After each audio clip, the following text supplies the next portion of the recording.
Premium triplex villas at Bachpalli, APR Projects. Welcome to Suman TV. నేను మీ నాగరాజ్ బైర్శెట్టిని. ఈరోజు మన అతిథి భీమవరం మాజీ ఎమ్మెల్యే గ్రంథి శ్రీనివాస్. ఈరోజు ఈ ప్రోగ్రామ్ మనకు స్పాన్సర్ చేస్తుంది ఎకో తేజాస్ విద్యుత్ వాహనాల సంస్థ. నమస్తేనా? నమస్తే అన్న.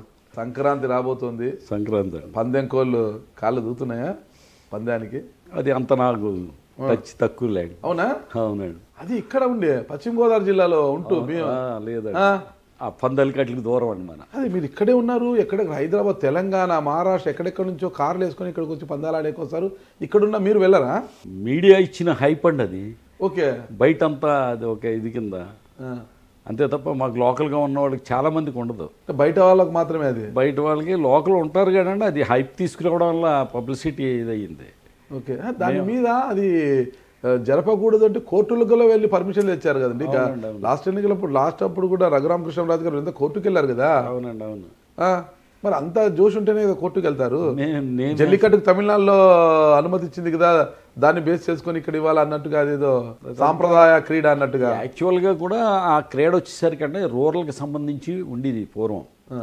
రూరల్లో జరిగేది. మేము అర్బన్ ఎప్పుడు టౌన్ కాబట్టి టౌన్ వాళ్ళు కొంచెం దూరంగానే ఉంటారు. దాంట్లో టౌన్ పక్కన చుట్టుపక్కల ఉన్న గ్రామాల్లోనూ వాటిలో జరుగుతుంది. దీనికి తర్వాత ఏంటంటే ఒక పబ్లిసిటీ హైప్ అయ్యి రావడం, మీడియాలో రావడం, తర్వాత దానివల్ల ఇతర ప్రాంతాల నుంచి అంతా మొత్తం ఇక్కడ భీమవరం నుంచి వెళ్ళిన వాళ్ళు కూడా దానికోసం మళ్ళీ కొత్తగా తెలుసుకుని రావడం, ఒక క్రేజ్ అనేది ఏర్పడిపోయింది. ఈ రోజుకి కూడా మేము ఈ కోడిపందాల దగ్గరికి వెళ్ళమండి. మేము రాముడు మంచి బాలుడు, మంచి బాలుడు అది యాక్చువల్లీ గ్రామీణ ప్రాంతానికి సంబంధించిన అలవాటు అండి. అది మంచిదా చెడ్డది అంటారు మీరు?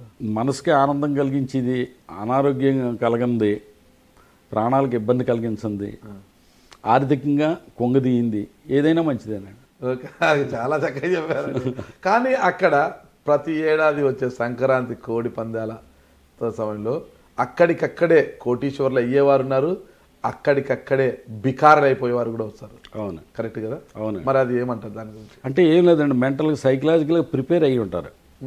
డబ్బు సంపాదించాలని రారండి, అక్కడ డబ్బు పోగొట్టుకోవాలని రారు. ఇంత ఇంకా డిసైడ్ అయ్యి దాన్ని ఎంజాయ్ చేయాలని వస్తారు. ఇప్పుడు మనం సినిమాకి వస్తారు, ఒక సినిమాకి వెళ్తామండి. ఇప్పుడు టికెట్ 1000 రూపాయలు 2000 పెడుతున్నారు. మరి అక్కడ వినోదం కోసం వెళ్తున్నాం, 2000 పెడుతున్నాం. అలాగే ఇక్కడ లాస్ అయినా సరే వస్తే సంతోషం, పోయినా బాధపడేవాళ్ళు లేరు. Okay okay.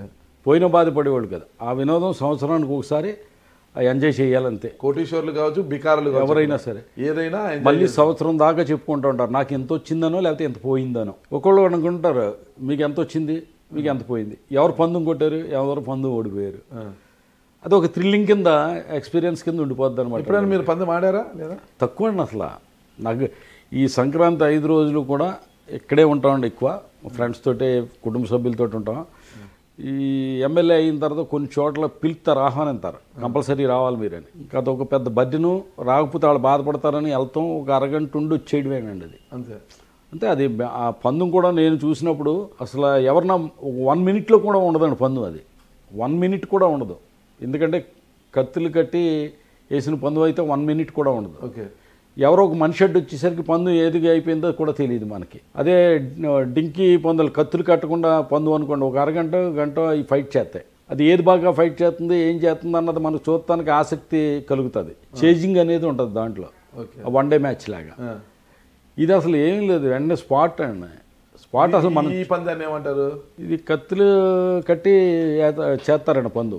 జస్ట్ ఒక 30 సెకండ్స్లో అయిపోద్దండి అది. ఓకే. మళ్ళీ పందు వేయడానికి 1 అవర్ పడుద్దండి. అంటే అవతల పందుగాడిని రెడీ చేసి అవన్నీ చేసుకునేసరికి మళ్ళీ 1 అవర్ పడుద్ది. జరిగేది 1 మినిట్ కూడా ఉండదు. ఆ నిమిషంలో కోటీశ్వరుడు ఎవరు, బికారు ఎవరు అని తెలిపోతుందండి. మరి అసలు నాకు ఎందుకు ఆ పందాలకి అంత పిచ్చ ఎగదపడతారో నాకు అర్థం కాదు. మీరు అన్నారు కిక్ అని, ఏదో వాళ్ళకి అది ఇంట్రెస్ట్. అది మీరు కానీ మేము కానీ వెళ్ళామనుకో చూసి అది మనకి ఇంట్రెస్ట్ ఉండదు. అది చూద్దాం మరి ఈసారి ఎలా జరగబోతుంది. ఇంట్రెస్ట్ ఉండదు. ఆహ్వానం మీదకి వచ్చేవాళ్ళు కొంతమంది ఉంటారు సార్. ఈ బర్లు నిర్వహించే వాళ్ళు అందరూ కూడా పొద్దున్న బ్రేక్ఫాస్ట్ కానించి, లంచ్ కానించి ఇవన్నీ కూడా ఏర్పాటు చేస్తారు, ఇన్వైట్ చేస్తారు చాలామందిని. దాంట్లో చూసేవాళ్ళు ఎక్కువ, పందాలు కాసేవాళ్ళు కన్నా. తర్వాత అక్కడ అట్మాస్ఫియర్ అంతా కూడా అందరూ పండగ వాతావరణం కనపడతాం. అంటే ఎక్కడెక్కడో వెళ్ళిపోయి హైదరాబాదు, బెంగళూరు, ఇతర ప్రాంతాలకు వెళ్ళిపోయి ఉద్యోగాలు చేసుకుని ఇక్కడికి వచ్చిన తర్వాత ఇక్కడికి వచ్చేసరికి పేరెంట్స్ దగ్గర ఉండాలంటే ఇంటికాడ కూర్చోవాలంటే కనుక వాళ్ళకే ఇబ్బందే. ఎందుకంటే వాళ్ళతో పాటు చదువుకున్న సర్కిల్ అదంతా కూడా ఇప్పుడు ఎక్కడెక్కడ ఉన్నారో కూడా వాళ్ళందరూ ఒక చోటకు చేరడానికి కూడా కుదిరిది కాదు. ఇంటికాడ 3 రోజుల పాటు కూర్చోవాలంటే బోర్ ఫీల్ అయ్యేది. ఈ బోర్ ఫీల్ అవ్వకుండా ఎక్కడో పందాలు జరుగుతున్నాయంట, కోడి పందాలంట, చూద్దాం అని చెప్పి అలా తిరిగి కాలక్షేపం చేసి వెళ్ళిపోయేవాళ్ళు ఎక్కువ. నేను చాలా రోజుల నుంచి మిమ్మల్ని అడగాలనుకుంటున్నాను. అసెంబ్లీలో చాలాసార్లు చూశాను మిమ్మల్ని, లాస్ట్ టైం ఇంటర్వ్యూకి వచ్చాను, చాలా చూశాను. మీ వయసు ఎంత? 63 and date of birth October. ఇప్పుడు 61, 62 అన్నాడు. ఇంకా బాలాకుమారుని లాగే ఉన్నారు అసలుకి. హెయిర్ స్టైల్ చూసే అంటే ఇదిగా ఉంది. నాకు అనుమానం ఉంది ఆ హెయిర్ స్టైల్ మీద, శోభన్ బాబు లాగా ఉంది అది. ఏం లేదు, పెట్టిందే కదండి, విగ్గే కదా. అనుమానం ఉంది నాకు. అది విగ్గేనా? అది విగ్గేనండి, అందరికీ తెలుసున్నది. అంటే మీ పశ్చిమ గోదావరి జిల్లా విగ్గురాజులు ఎక్కువ ఉన్నారనుకుంటా. రఘురామకృష్ణరాజు గారు పెట్టిన తర్వాత అప్పుడు ఆయన చూసిన తర్వాత మనం కూడా పెడదాంలే అని పెట్టుకోవడం జరిగింది. ఆయన చూసి మీరు విగ్గు పెట్టారా? ఆయన చూశానండి. ఎందుకంటే అంత పెద్ద మనిషి పెట్టాడు కదా, పర్లేదు మనం పెట్టినా ఏమనుకోరు. అందులో నాకు నా ఆలోచన కరెక్టో కాదో తెలియదు, కానీ పబ్లిక్లోకి వెళ్ళినప్పుడు ఒక డ్రెస్ కోడ్ కానీ లేకపోతే ఒక అట్రాక్షన్ కానీ కొద్దిగా ఉండాలనేది నా అభిప్రాయం. దాంతో ఎందుకంటే అంతకుముందు 2004 ఎలక్షన్లకు వెళ్ళినప్పుడు హెన్నా వేసుకున్నాను, ఎయిర్ డ్రై కలర్ పడదు, గోరింటాకు వేసుకుని, జుట్టుకి గోరింటాకు వేసుకుని, అప్పుడు జుట్టు బాగానే ఉండేది, ఎరుపుగా కనిపించేది. ఇది గిల్టీగా ఫీల్ అయ్యేవాడిని. ఓటు అడిగేటప్పుడు కూడా మనస్ఫూర్తిగా నవ్వుతా ఓటు అడగలేకపోయేవాడిని.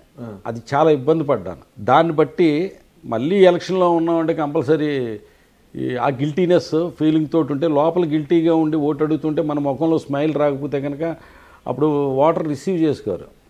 మనం మనస్ఫూర్తిగా నవ్వుతూ ఆప్యాయంగా వాళ్ళతో మాట్లాడాలంటే లోపల మనకి ఇన్ఫీరియారిటీ కానీ లేకపోతే అది ఉండకూడదు. ఆ ఉద్దేశంతో రఘురామకృష్ణరాజు గారిని చూసి ఇలా ఫాలో అయ్యారు. అంతేనా? ఫాలో తీసుకోవడానికి వస్తుంది అది తీసేసుకోవచ్చు. మరి ఇంట్లో ఉన్నప్పుడు తీసి పెట్టేస్తారు కదా, ఎవరైనా వస్తారు మిమ్మల్ని కలవడానికి, గుర్తుపడతారు వాళ్ళు మిమ్మల్ని? వెంటనే పెట్టుకుని వెళ్ళిపోతాను. వెంటనే పెట్టుకుని వెళ్ళిపోతాను. పెట్టుకుని వెళ్ళిపోతాను. క్యాప్ట్ అయిపోయానండి. క్యాప్ట్ అయిపోయా. తీసి పెట్టాడు ఎవరైనా వస్తాడు మళ్ళీ పెట్టుకో. చిక్కగా రాదండి అప్పుడు?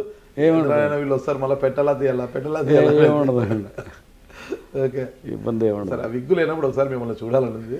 ఎందుకంటే తొందరలో తిరుపతి వెళ్ళి ఇచ్చేసి కంటిన్యూ చేసేస్తాను. అవునా? విగ్గు లేకుండా. ఇంకా విగ్గు లేకుండా కంటిన్యూ అవుతాను. తిరుపతి వెళ్ళి గుండె చేసుకోవాలా, చేసుకుని కంటిన్యూ అయిపోతాను. కానీ ఎందుకు అలా మొక్కుకున్నారు? అలా అని కాదండి, అది కూడా బాగానే ఉంది.